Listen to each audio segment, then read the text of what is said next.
Тұтқасыз есік болмайды. Өзге бөлмеге ену үшін әуелі тұтқасынан есікті ашамыз. Немесе таза ауамен тыныстап тамаша табиғатты тамашалау үшін де терезені тұтқа арқылы ашамыз. Өзге әлемді тану үшін қарапайым тұтқаның маңызы зор. Сол секілді халықты жолға салып, жөнін түзеп, тұспағдар болған тұлғалар көп.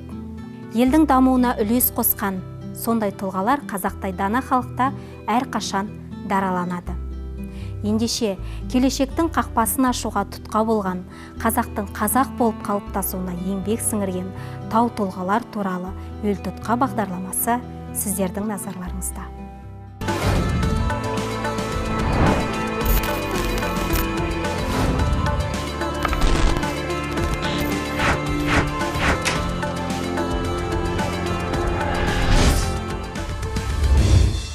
Жапондарға жайылымды танытқан қазақ, американдық фермерлерге егіншілікті үйреткен атыраулық, небәрі 34 жасында еңбек ері атанған ауыл шаруашылық саласының көрнекті қайраткері академик Асанов туралы не білеміз? Мәскеуді аузына қаратқан қазақ баласы, құм даланы гүлдестіге айналдырамын деген асқақ арман иесі, көрнекті қоғам қайраткері Қасым Асанов ел тұтқаға айналған Атырау перзенті.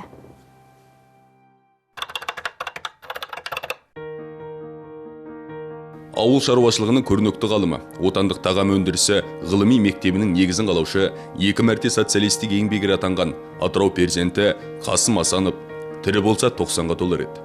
Небәрі 34 жасында еңбек ері атанып, көзінің тірісінде ескерткіш орнаған академик Асанов Гурьев облысының Құрманғазы ауданы Өтері ауылында дүниеге келген. Балалық шағы Гурьев облысының Балықшы ауданына қарасты Тасқалы ауылында өткен. Академик Асанов Қасым Абуұлы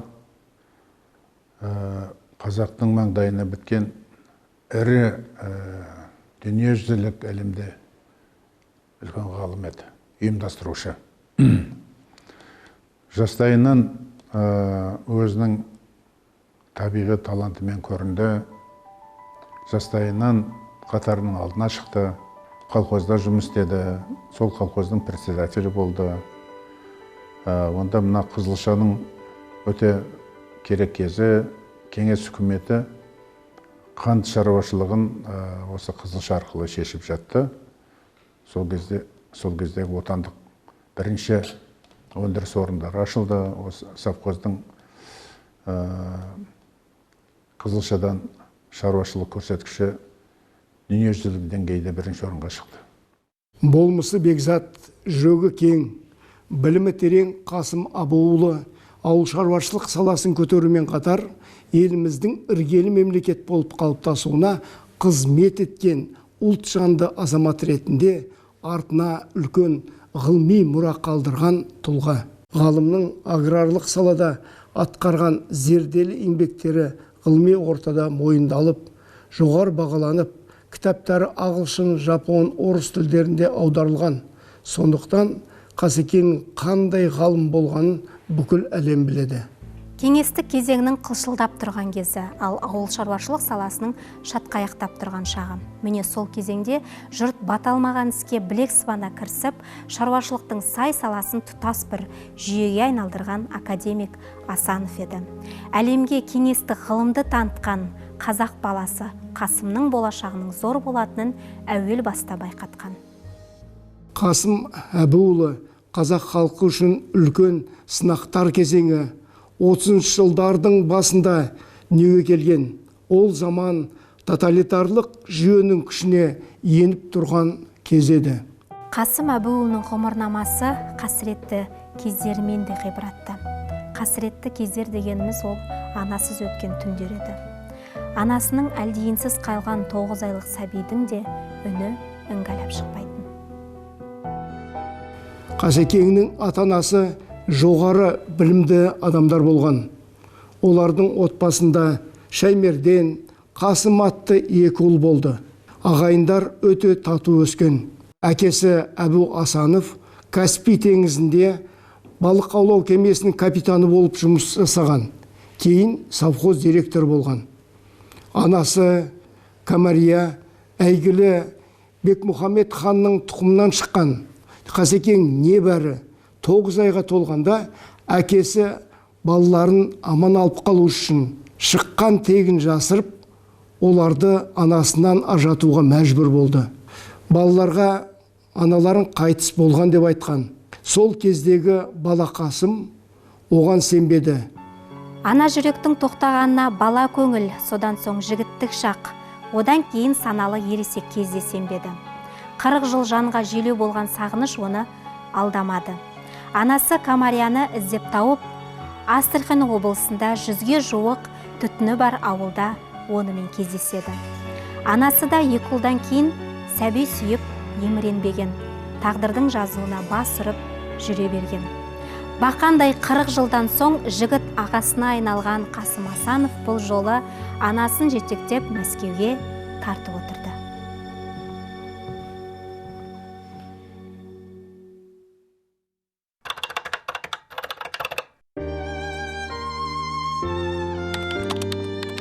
Қасым Асанов 1951 жылы Қазақ ауыл шаруашылық институтын, кейін Москва ауыл шаруашылық академиясын бітірген. 1955-1969 жылдары ұжымшар төрағасы, 1969-73 жылдары Мәскеу ауыл шаруашылық академиясында аға ғылыми қызметкер, 1973-1987 жылдары Шымкент облыстық мемлекеттік ауыл шаруашылық тәжірибе станциясының Шымкент кеңшар техникумының және дендрологиялық саяжайдың директоры болды. 1987 жылдан Қазақтың мал азығын дайындау және жайылым ғылыми зерттеу институтының директоры қызметін атқарған. Асановтың ғылыми еңбектері негізінен Қазақстанның оңтүстік шығыс және батыс аймақтарындағы жайылымға қолайлы жерлерді зерттеуге арналған. Шөлейт жерлердің құнарлығын арттыру үшін Асанов Атырау облысында алғаш рет мал азықтық дақылдарды бірге сеуіп, суармалы жайылым жасау әдісін қолданды. Сондай-ақ ол белок пен витаминдердің сапасын жақсарту үшін мал азығына көк балдырды қосуды ұсынды. Ленин, еңбек қызыл ту, Қазан революциясы, халықтар достығы, құрмет белгісі ордендерімен марапатталған. Я скажу честно, я же не аграрий, я юрист. Поэтому каких-то специальных знаний в данной области сельскохозяйственных наук, конечно, у меня не имеется. И мое общение с Касимом Абуевичем носило более человеческий характер, чем профессиональный. Шынымды айтсам, мен аграрлық саланың маманы емеспін. Мен заңгермін. Оның кәсібі біліктілігіне баға бере алмаймын. Менің Қасым Әбуұлымен таныстығым, араласуым қызмет саласында емес, көбірек адами қарым-қатынаста өрбіді. Қасым Әбуұлы тау тұлға, ол тарихтың адамы, егемен еліміздің тұтас бір саласын қалыптастырған адам. Қасым Әбуұлының қызмет еткен, қалыптасқан кезеңі кеңестік дәуірмен тұспа-тұс келді. Кеңестік кезеңде кәсіби білім алды. Мәскеудің Тимирязев атындағы оқу орнын аяқтады. Бұл жоғарғы оқу орны мықты мамандардың шеберханасына айналған. Сол кезеңнің білікті дайындығынан өткен Қасым Әбуұлының деңгейімен салыстырғанда Қазақ КСР-да және қазіргі Қазақстан Республикасында ондай мамандар жоқтың қасы. Трудно найти людей его уровня. Институт директоры болды осы Алматыда. Бұл институт өте жоғары көрсеткіштерге ие қылды. Совет одағы бойынша ол алдыңғы қатардағы институттардың осы саладағы біреу болды. Ресейдің, Украинаның, Қазақстанның ең үздік институттардың қатарына кірді.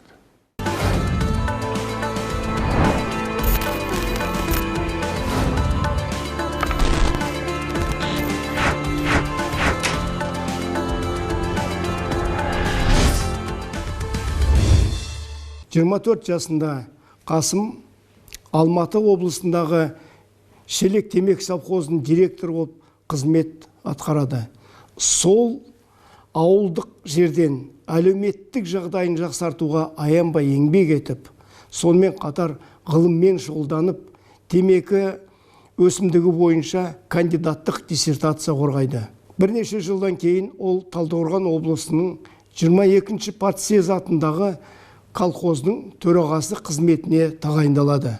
Бұл колхоз 2 рет социалистік еңбек ері атанған Нұрмолда Алдабергенов басқарған озық шаруашылық болатын. Қасекеңнің сіңірген еңбегін ауыл адамдары жоғары бағалады. Осындай құштарлықтың арқасында ол отбасымен бірге Тимирязев атындағы Мәскеу ауыл шаруашылық академиясының докторантурасына түсті. Академияның ректоры атақты генетик Вавиловтың немере інісі Петр Вавилов оның ғылыми кеңесшісі болды. 1972 жылы Қасым Әбуұлы ауыл шаруашылық ғылымының докторы атағына ие болды. Ол әйгілі Вильямс атындағы азық-түлік ғылыми зерттеу институтының директоры лауазымына ұсынылды. Қасекеңнің өмірі оңай болған жоқ. Бізде көреалмаушылық деген бар. Сол көреалмаушылық болды. Қарсыластар көреалмайтын аяғынан шалғысы келді. Сол кезде Қасекең аспирантураға түсіп алдымен Тимирязев атындағы Восханилға кандидат болды, кейіннен ғылым докторы болды. Ғылым докторы болардың алдында Қасекеңді соншалықты құрметтеді Москваның ғалымдары. Оны өздеріне ғылыми қызметкер қылып алды Восханилға. Вот қазақтың баласы москвалықтардың өздері орналаса жүрген орынға ғылыми қызметкер болып жұмыс істеді. Докторскийін қорғады, бірақ кейін бәрібір шындық жеңді. Қасекең одан кейін еңбек қызыл ту орденімен марапатталды өзінің еңбегі үшін. Одан кейін Октябрь революциясы орденімен наградталды. Осылай наградтардан кемде болған жоқ. Ең бастысы ғалым ретінде мынау жайлау шаруашылығын дүниежүзіне танытты. Это человек, который уже в советское время смог сочетать в себе профессиональные качества и теоретического, и практического уровня. Бұл адамның бойында кәсіби қасиеттердің теориялық та, тәжірибелік те қабілеті ұштасқан. Қазақ КСР-да және қазіргі Қазақстанда жайылымда ұйымдастыру саласындағы оның теориялық ғылыми зерттеу еңбектеріне тең келер жұмыс жоқ. Мысалы, мен экологиялық құқық бағытында Қасым Әбуұлының еңбектерін дәрістерге пайдаланамын. Ауыл шаруашылықты басқару бағытында мемлекеттік органдарға Қасым Әбуұлының ғылыми зерттелген теориялық еңбектерін қолдануға кеңес беремін. Академик Асанов кеңестік кезеңде қалыптасқан ауыл шаруашылық саласын тәуелсіздікке қол жеткізген қазіргі Қазақстанға уақытында әкелді. Смог перенести уже в суверенный Казахстан. Алматы облысындағы атақты Нұрмолда Алдабергенов ауылы. Бұл миллионер колхоздың алғашқы төрағасы, атағы жер жарған дала академигі Нұрмолда Алдабергенов еді. Ал одан кейін ауылды басқару Қасым Асановқа бұйырды. Жауапкершілігі мол ауыр жұмысты 30-ға да жетпеген жігіт ағасы абыроймен атқарды. Ұзақ жылғы жұмысының жемісін де көрді. Ауылды көркейтуге қосқан үлесі үшін көп замай социалистік еңбек ері атанып, алтын жұлдыз орденімен марапатталды. Комсомолдың жолдамасымен барып, колхоз басшысы болып, социалистік еңбек ері атағын алу екінің бірінің қолынан келмейді. Оның адал еңбегі, отансүйгіштік қасиеті, қала берді күндіз-түні аянбай халық үшін жасаған қызметінің жемісі. Толағай боп туылмады мәттеңай, Атырауға әкелерем бір тауды деп, Тарлан ақын табылды жырлағандай академик Асанов та құмдаланы саябаққа айналдырамын деп, шөлге көк шалғын өсіремін деп қиялдаған еді. Мына көк желектің өскіні секілді оның ойында да алып саябақтың идеясы тамырын терең тарта берді. Всегда мечтал, у него была такая идея построить очень красивый сад. Әкем әрқашан армандаушы еді. Оның асқақ арманы далада әдемі гүлзар бағын отырғызу. Ол көп саяхаттады. Әлемнің түрлі жерлерін көрді. Жапония мен ақштағы ұлттық саябақтар, Люксембург пен Париждегі керемет гүлзарларды көріп, туған жерде осындай ғажайыптар мекені болса екен дейтін. Сол мақсат оңтүстік Қазақстанда ұлттық саябақты ашуға жетеледі. Тәтті қиялдың жетегінде ол құрылысты бастап кетті. Бірақ оның идеясына сенбегендер көп болды. Өйткені сайын далада тропикалық өсімдіктері бар, жасыл желегі бар саябақты ашу мүмкін еместей көрінді. Көптің кер тартпа көңіліне қарамастан ол саябақты құрды, мақсатына жетті. Африкадан алып келген бір ағаш, осы кәдімгі қызғалдақ, соның ағаштың бұтақтарында гүл ашатын. Енді бұл керемет. Оны қанша күтім керек, оған қаншалықты білім керек, оны қаншалықты ғылыми еңбек керек, олардың бәрін шығару үшін. Бұл мидай далаға дендропарк құру деген бұл өте ғажайып жұмыс. Манхэттендегі орталық саябақ, Европа елдеріндегі ұлттық қорықтарды, әлемнің неше мың саяхатшысы көз тіккен керемет мекенді көзімен көрген Қасым Әбуұлы Қазақстанда, тіпті орталық Азияда тұңғыш рет дендро саябақ ашты. Шымкент қаласындағы дендропарк. Аптап ыстықта шаһар жұртшылығына сая болған әдемі мекен. Бұл алып өсімжай Қасым Әбуұлының жобасы. Қасым Асанов құрған дендрологиялық парк орталық Азия мен Қазақстандағы алғашқы парк болып табылады. Ол өзінің ерекше бай флорасымен ерекшеленеді. 210 мыңнан астам түрлі өсімдігі бар, ғылыми танымдық мәні зор шетелдік делегациялар келетін басты нысан болды. Граниттен қойылған постаментте дендропарктың негізін қалаған академик Қасым Асанов есімі, дендропарк экспозициясын құратын өсімдік түрлерінің тізімі және географиялық аймақтың флорасы көрсетілген. Мұнда құрметті қонақтар аллеясы, Қазақстан, Өзбекстан, Қырғызстан, Түркия және басқа да республика президенттерінің отырғызған ағаштары бар. Қасым Асановтың жетекшілігімен республикалық ғылыми-техникалық азық және жайылым бағдарламасы жасақталды. Нәтижесінде республиканың жайлау, суарылатын және жайылым жерлерінде өндіріс мәселелері шешілді. Зерттеу қорытындысы бойынша Қазақстанның оңтүстік шығысы мен оңтүстігінде мәдени жайлауларды қолдану, жасау өндіріс жүйесі әзірленді және жасалды. Асановтың тікелей жетекшілігімен аймақтарда ауыл шаруашылық бекеттер желісі пайда болды. Каспий теңізі, Волга және Орал жағалауындағы аудандардың жайлау шаруашылығын жақсарту бойынша жобалар әзірленді. Атырау қаласында азық өндірісі және жайлау ғылыми зерттеу институтының батыс бөлімі құрылды. Қасым Асанов мемлекеттік және халықаралық мінберлерде сөз сөйлеп, дүние жүзілік мәселелерге де үн қосты. Мен енді Қасым Әбуұлының сол 90 жылдардың аяғында танысып едім. Және танысқан себебім есірткімен күрес жөнінде арнайы үкіметтің жанынан үлкен комиссия құрылған болатын. Мемлекеттік комиссия. Сол мемлекеттік комиссияның төңірегінде Біріккен Ұлттар ұйымымен бірлесе отырып, осы республикамыздағы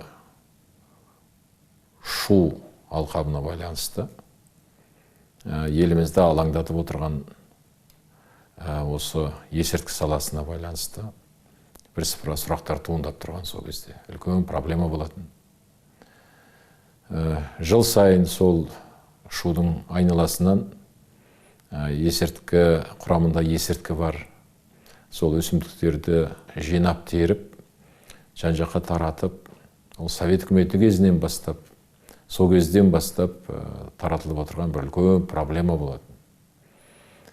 Ал енді осындай арнайы комиссия құрылып, арнайы хатшылық құрылды. Сол кезде мені осы қызметке шақырған бетте, осы республикамызда кім бар? Осы проблемаға байланысты, осыған тосқауыл қоятындай қандай ғалымдар бар деген кезде, сол алдыңғы қатарда айтылған адам осы біздің еліміздің академигі, еңбек ері Қасым Асанов деген кісі бар деп. Надо сказать, что сельскохозяйственный институт в то время, а в настоящее время аграрный университет наш, во многом становился и развивался, формировался из учеников Касима Әбуовича. Қазіргі Қазақ ұлттық аграрлық зерттеу университеті, бұрынғы ауыл шаруашылық институты Қасым Әбуұлының шәкірттері арқылы қалыптасты, дамыды. Өте беделді, білікті, шебер, мықты маман, университеттің ректоры Тілектес Есполов академик Асановтың талантты шәкірттерінің бірі. Мен үшін Қасым Асанов отбасылық адам. Менің әкем өз уақытында жоғары партия мектебінде жұмыс істеді. Ауыл шаруашылық институты кеңседен 50 метрдей жерде орналасты. Олар өте жақсы араласты. Әкем Ленинградтағы университетте білім алды.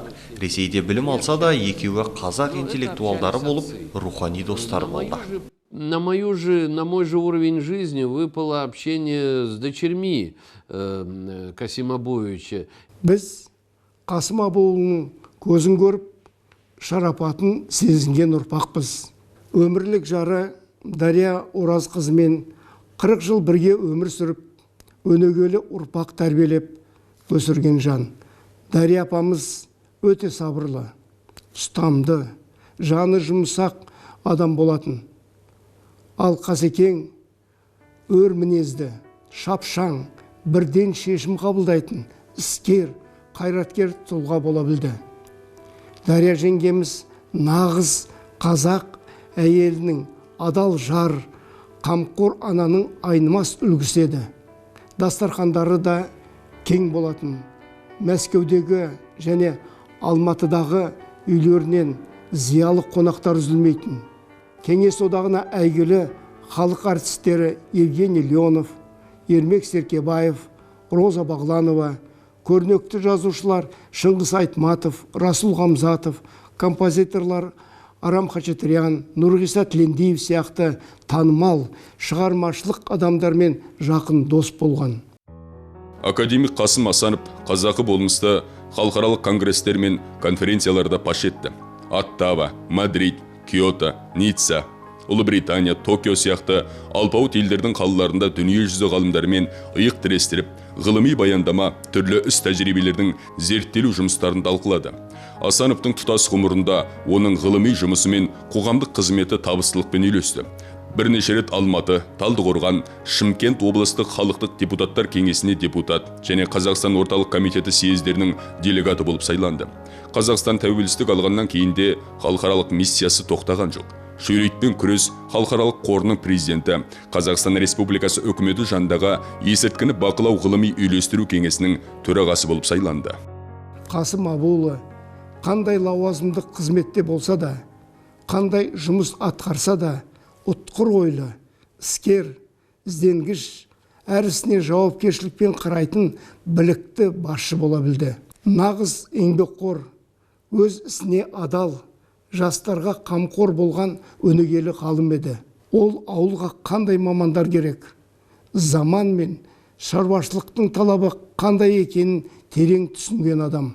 Осы парламентте бірсыпыра жыл бұрын мына жайылымға байланысты депутаттардың бастамашылығымен арнайы заң қабылданды. Қазіргі таңда республикамызда осы жылдан жылға осы жайылым туралы тақырып өте үлкен сұранысқа ие болып келе жатыр. Өйткені мынау ауылдағы тұрып жатқан біздің жергілікті тұрғындардың, мал өсіріп отырғандардың қазір алаңдатып отырған сұрақтарының бірі осы. Біз осыған көп үлкен мән беріп отырмыз, үлкен көңіл бөліп отырмыз. Ал енді бұның шешу жолдары осы Қасым Абу ұлы және бұл кісінің еңбектері, тәрбиелеген ғалымдары, өзінің ізбасарлары, солардың қазір көмегі бізге өте қажет. Мен ойлаймын, осы үлкен ұстаздың, үлкен еліміздің тұлғасының істеп кеткен еңбектері біздің ел болашағына, Қазақстанның болашағына әлі өзінің оң әсерін, әлі талай жылдар бойы оң әсерін береді деп мен өз басым солай сенемін. Қасым Асанов жетекшілік еткен жылдары Қазақ азық өндірісі және жайлау ғылыми зерттеу институты тек Қазақстан Республикасында ғана емес, алыс және жақын шетелде танылған ірі ғылыми орталыққа айналды. Халықаралық Айкарда ғылыми орталығы, Калифорния штаттарының университеттері, Колорадо және Вашингтон халықаралық даму орталығы және Ұлыбританиядағы жерді пайдалану институты, Қытай Халық Республикасының дала институты ғалымдарымен бірлескен экология жайлауы бойынша ғылыми зерттеулер бағдарламаларының жетекшісі болды. Еңгезердей адам білімі терең, байсалды, ақ жарқын, сондай адам болып көрінді маған. Бір сөзбен айтқанда, бүкіл біздің мына бастамаларымызға үлкен қолдау көрсетті. Себебі академигіміздің көргені бар, тоқығаны бар, үлкен тәжірибесі бар. Сонау Москвада оқып, сол жақтан қаншама тәжірибе, білім жинап, сонымен қатар өзінің басқарушылық, үйлестірушілік керемет үлкен қабілеті де бар. Ал енді осының бәрі осы үкіметтің сұранысына, еліміздің сұранысына өте пайдалы болды. Он знал вообще обо всем и обо всех, он мог спокойно дискутировать с любым скульптором или самым знаменитым оперным певцом о тонкостях его искусства. Но и в первую очередь, конечно, папа был большим профессионалом. Ол бәрін білетін. Әкем мүсіншімен, тіпті танымал опера әншісімен кәсіби тұрғыда пікір таластыра алатын. Өнердің нәзік қырлары туралы тамаша сұхбаттаса алатын білім қоры болды. Бірінші кезекте ол мықты кәсіби маман болды. Оның түрлі лауазымдық қызметтерін ғұмырнамасынан анық байқауға болады.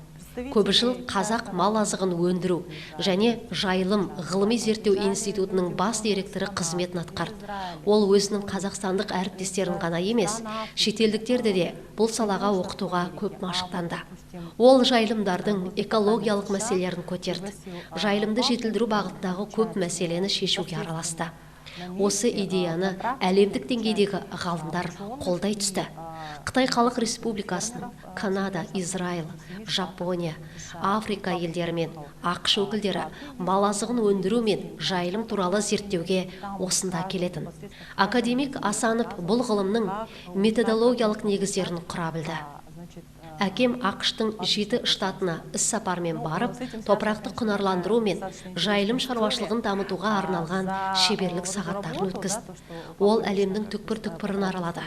Қызықты оқиғаны баяндай кетсем, ол ақшқа іс-сапары кезінде американдық әріптестері оның осы қызметі үшін 7000 ақш долларын төледі. Қазір ешкім сенбейтін болар. Ол сол ақшаны елге әкеліп, институттың кассасына тапсырды. Оқу орнының барлық қызметкерлеріне жалақы берді. 90-шы жылдардың кезі ғой. Ел ауыр кезеңдерді өткерді. Жалақы алмай, күн көріс қамы қиындай түсті. Ал 7000 доллар деген қомақты қаржы еді. Әкем бір тиынында қалтаға баспай, қарауындағы қызметкерлерге таратып берді. Институтта табыс тұрақты болды. Только благодаря девочкам и состоялся мой личный контакт с Касим Абуевичем. Қасым Әбуұлының қыздармен танысқан соң, мен Қасым мырзаны жақынырақ біле түстім. Академикті 2000-ші жылдары сырттай таныдым. Ол кезде салмақты, қалыптасқан тұлға еді. Ғұлама адам болатын. Кейін жақынырақ сөйлескен соң, ол маған жылы қарап, жақсы қабылдады. Ол маған ақыл кеңес айтып, қамқорлығын білдіріп отырады. Жастар ғылыммен қалай айналысуы керек? Мемлекетті басқару үстінде жастардың үлесі қандай? Міне, осындай мәселелер бойынша пікір алмасатынбыз. Менің жоғарғы білім беру ісіндегі қызметіме байланысты. Дәулет, сенің қызметің өте ауыр, жауапкершілігі мол жұмыс. Жас оқытушылар елдің болашағын қамтамасыз етеді. Мемлекеттің ертеңіне жауап беретін мамандарды дайындайды. Міне, сол қызметті мінсіз атқару керексің дейтін. Формируете будущее нашего государства. Қазақстанның жайлау аймақтарын суару және қуаңшылықты болдырмау бағдарламасы қолға алынды. Осы кезеңде Нарын шөліндегі 2,5 мың гектарды құрайтын жайлаудың экологиялық мәселелеріне жаңа әдістемелік мақсаттар негізінде биологиялық, физикалық және әлеуметтік шөлейттің индикаторларын әзірлеу жолдары зерттеле бастады. Бұрын соңды қолға алынбаған маңызды жобалар жүзеге асырылды.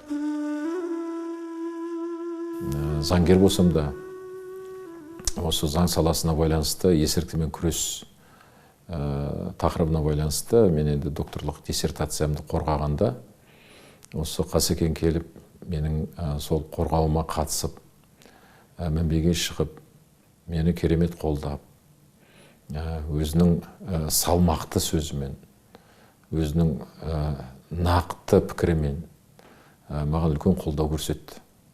Оны мен ешқашан ұмытпаймын. Сондықтан ақсақалдың әруағы енді әрдайым өзінің отбасына, өзінің ұрпақтарына қорған болсын деп айтқым келеді. Қасым Асанов салған сара жолдың ізі сайрап тұр. Ол бастаған республикалық, халықаралық деңгейдегі елеулі істер жалғасын тауып, басы қасында өзі тәрбиелеген шәкірттердің шәкірттері жүр. Ұрпақтар сабақтастығы деген осы болар. Ұстазы жақсының ұстамы жақсы. Ал ат тұяғын тай басар дегендей, ғылымның көшін жалғастыру оның қыздарына бұйырды. Вся любовь всей семьи, родителей, старших, сестер, всех родственников, в первую очередь отцовская любовь, она была направлена в первую очередь на меня. Барлық туыстардың, бауырлардың, соның ішінде әкемнің ерекше махаббатына бөленген мен едім. Ойыншықтың, тәттілердің түр-түрі маған тиесілі болды. Мені барлығы еркелететін. Ата-анамның тәрбиесі мен өнегесінен болар. Мені жақсы білім алдым. Өте жақсы оқыдым. Ғылымға бет бұрып, бизнес әкімшілігі мен философия ғылымдарының докторы атандым. Әкем туралы не айтамын? Осы жетістікке жетуім әкемнің арқасы. Мен әкемнің біліміне қатты таңғалатын едім. Ол энциклопедиялық ілімді меңгерді. Әкем жан-жақты сауатты болды. Ол әңгімелескенде еш қиналмастан Шыңғыс ханның қанатты сөздерін мысалға келтіріп, сұхбаттың мәнін аша білді. Немесе Уинстон Черчиллдің афоризмдерін жатқа соғатын. Ол өзінің мамандығын шексіз сүйді. Кез келген өсімдіктің атауын латынша айталатын. Қазіргі агрономия саласының түлектеріне қарағанда, ол бұл салада мықты еді. Жан-жақты кәсібі, білімнің арқасында оның ойлау қабілеті ерекше еді. Ол шешімді тез қабылдап, көзқарасын нақты, дәлелді жеткізе білетін. Ол бір тақырыптың басқаша сырын ашып, оны жетілдіріп ойлаудың өзге мағынасын көрсете білетін. Әкем адам жанын жақсы түсінетін. Ол өмір туралы көп толғанатын. Адамға көңіл білдіре алатын, шын қайғыра алатын, қолдай білетін. Айналасындағыларға адамгершілікпен қарайтын. Жастайынан еңбекке араласқасын, өмірдің ашы тұшысын ерте көргесін, мінезі қатал болды. 22 жасында басшылық қызметте жүр. Үнемі жауапкершілікті сезінді. Өзінің ойын, пікірін ашық, анық айта білді. Бірақ адалдық тұрғысынан ол ешқашан шалыс баспады. Осы турашылдығы, кісілік қасиеттері, білімі 40-50 жасында тұлғалық кескін келбетінің қалыптасуына негіз болды. Руководителем нес на себя бремя ответственности. После защиты кандидатской диссертации биологической, мне предложили работу в крупной иностранной бизнес-компании. Биологиялық бағыттағы кандидаттық диссертациямды қорғағаннан кейін шетелдік бизнес-компаниядан қызметке тұру жөнінде ұсыныс түсті. Осы ұсыныс бойынша әкеммен ақылдасуға тура келді. Оның ойын сұрадым. Әке, қалай ойлайсыз? Үлкен компанияда лауазымды қызметті қабылдайын ба? Әлде жеке ісіммен айналысып, қалаған шаруашылығымды жүргізейін бе дедім. Қызым, өмірлік тәжірибемен сүйеніп айтар болсам, жеке компанияңды ашып, ұнайтын ісіңмен айналысқаның дұрыс. Елге пайдалы жобаларды жүзеге асыру керек. Жалдамалы қызметкер болғаннан гөрі миллион үлкен компания болсын, сен өзіңе қызмет етуің керек деп кеңесін берді. Әкем әлемді аралап үлгерді. Мен де көп саяхаттаймын. Шетелдік серіктестерім бар. Мен әркез әкеммен сырласып отырамын. Тоқырау кезеңдерінде шекара асып, бөтен елге бару мүмкін болмады. Бірақ әкем мамандығына байланысты алыс жақын шетелде көп болды. Ол халықаралық шараларға жиі баратын. Іссапар кезінде біреулер шетелден киім, техника келіп жатса, менің әкем сол елдің тыныс тіршілігіне тән дүниелерді әкелетін. Мысалы, Ұлыбританияға барса, шайдың түр-түрін сатып алатын және кітаптарды сыйлыққа беретін. Испаниядан Кастантента мен испандық қанжарды кәдесиға тарту ететін. Осындай заттар естелік болып қалады. Мысалы, қазір балаларымыз, немере жиендері атасының көзіндей сақталған осы дүниелермен ойнайды. Ал біз еске аламыз. Іссапар кезінде де әкеміз мына жерлерге барыңдар деп кеңес айтатын. Мысалы, Испанияға бара қалсақ, әкем міндетті түрде Барселонаға барыңдар дейтін. Онда еркіндіктің рухы сезіледі, сәулетті ғимараттарын көресіңдер. Гаудидің керемет нысандары мен фламенконы тамашалайсыңдар деп айтатын. Оған кезінде испан королі де Барселонаны бір көру керек деп ақылын айтыпты. Міне осындай ыстық кездер еске жиі түседі. Порекомендовал, когда они были на приеме, именно посетить Барселону.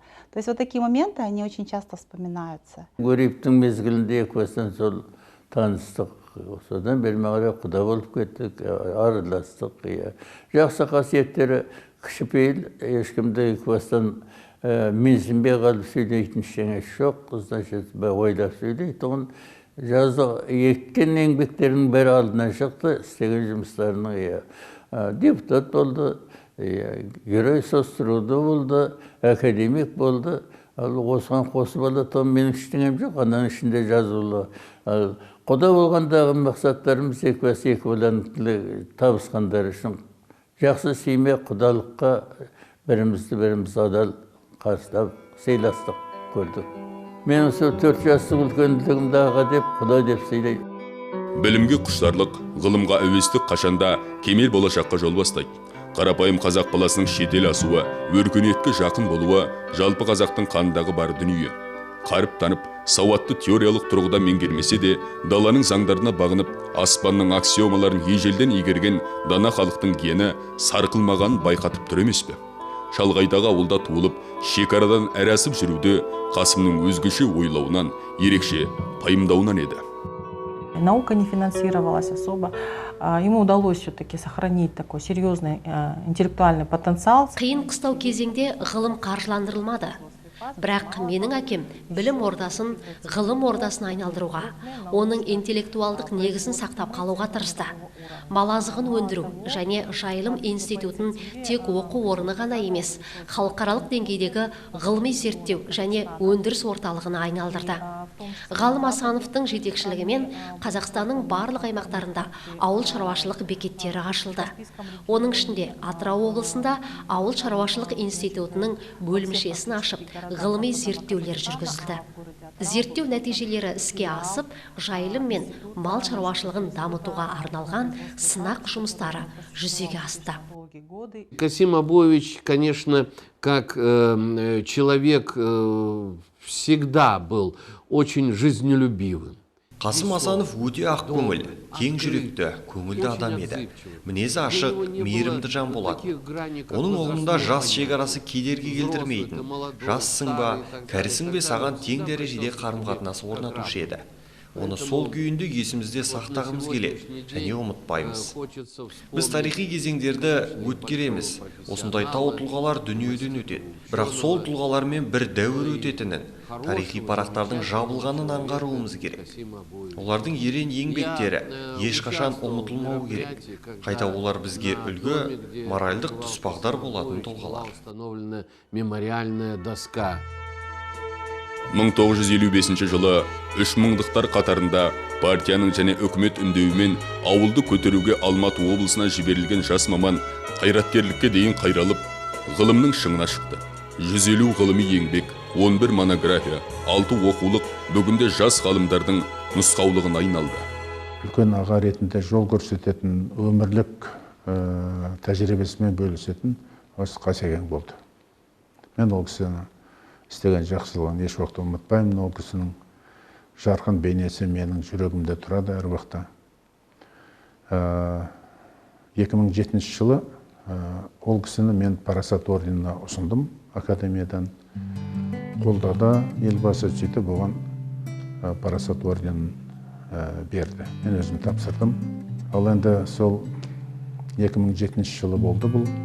Енді ол кісі сол өмірінің соңғы қуаныштарының бірі екен, 2008 жылы дүниеден озды, өкінішке орай.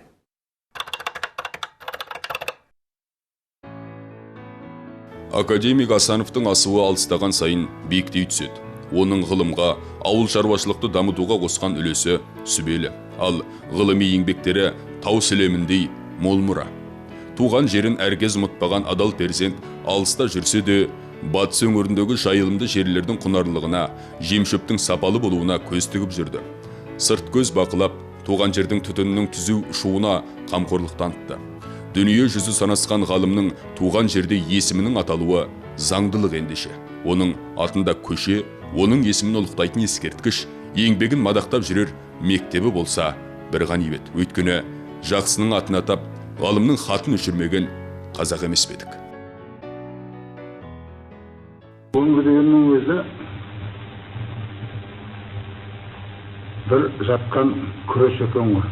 Уақыт өткен сайын Қасым Абуұлының фигурасы біздің көзімізге ерекше көрініп, ірілене береді барған сайын. Кейбіреулер ұмытыла бастайды, ал кейбір нағыз патриот, нағыз тұлға ол еш уақытта ұмытылмайды.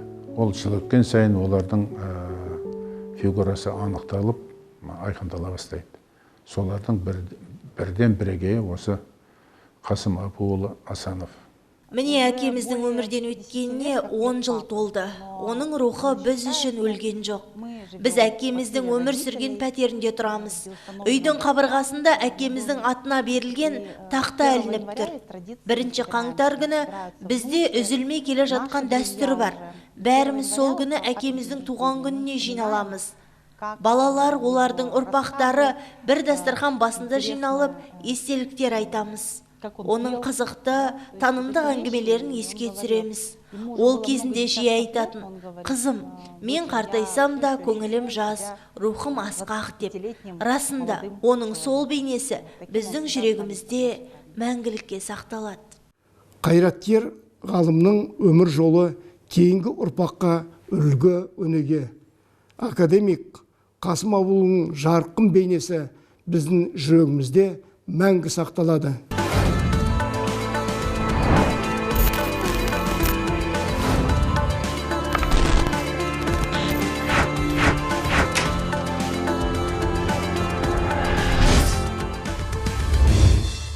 Тарихи бейнелерімізді тани түсейік. Ел тұтқа бағдарламасының кезекті санында жүздескенше.